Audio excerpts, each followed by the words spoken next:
পুরো গ্রামে বাস করে একটি মাত্র পরিবার। কারণ জানলে কেঁদে দিবেন আপনিও। বন্ধুরা, কি বিশ্বাস না? তাহলে এই ভিডিওটি কন্টিনিউ দেখতে থাকুন 1st থেকে লাস্ট পর্যন্ত, তাহলে ওজনা কিছু জানতে পারবেন। বন্ধুরা, একটা বিশাল গ্রামে একটি মাত্র পরিবার বসবাস করে, আর কেউ এই গ্রামে বসবাস করতে রাজি নয়। কেন জানলে ওনারা চোখ জলে ভিজে যাবে। একটি গ্রামে অনেক পরিবার বাস হয়, এটাই চিরকালীন দৃশ্য।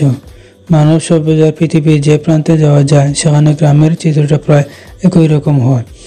ভারতের মতো কৃষি প্রধান দেশে অধিকাংশ গ্রামে মানুষের কাছে কৃষি অন্যতম রোজগারের মাধ্যম। গ্রাম মানে বহু মানুষের বসবাস, কিন্তু এই ভারতে এমন একটি গ্রাম রয়েছে যেখানে একটিমাত্র পরিবার বাস করে, আর কোনো পরিবার থাকতে রাজি হয় না ওই গ্রামে। কিন্তু কেন, কি আছে এই গ্রামে, আর কি আছে আসাতে উত্তরটা লুকিয়ে আছে। এই গ্রামে আসলে কিছু নেই। যে স্বামী স্ত্রী ও তাদের 3 সন্তান নিয়ে এই গ্রামটি একটি গোটা গ্রামে বসবাস করে সেই পরিবারটি উকরাপাড়া সার্কেলের 2 নম্বর বর্ধনরা গ্রামে মানুষের বেঁচে থাকাটাই দুষ্কর। এই গ্রামে পরিকাঠামো বলতে কিছু নেই। সড়ক নেই, বিদ্যুৎ নেই, যাতায়াতের জন্য কোনো পরিবহন নেই। বর্ষা বলতে একমাত্র নৌকা।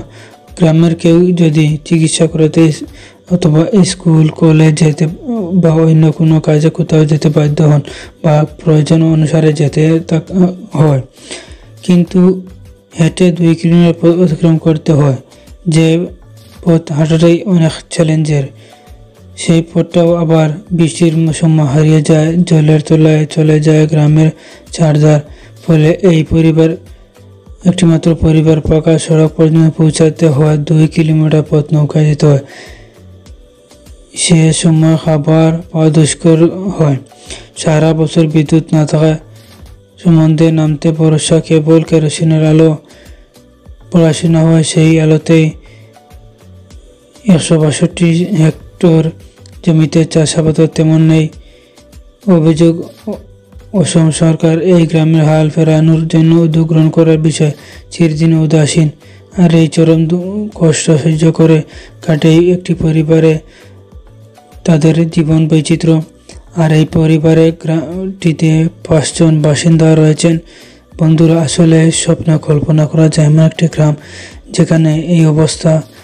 আপনাদের আশেপাশে এইরকম কোনো গ্রামের কি দৃশ্য আছে যে এই গ্রামে বিদ্যুৎ নেই, কোনো রাস্তা নেই, পরিবহনের ব্যবস্থা নেই? যদি থাকে তাহলে কমেন্ট বক্সে ইয়েস লিখুন, আর যদি না থাকে তাহলে না লিখুন। বন্ধুরা, আজকের ভিডিওটি এ পর্যন্তই। ভিডিওতে একটা লাইক দিয়ে চ্যানেলটি সাবস্ক্রাইব করে পাশে থাকা বেল আইকনটি বাজিয়ে দেবেন। আর ফেসবুক দেখে থাকলে পেজটি ফলো করে রাখবেন। বন্ধুরা, ভালো থাকেন, সুস্থ থাকেন। আজকে এ পর্যন্তই।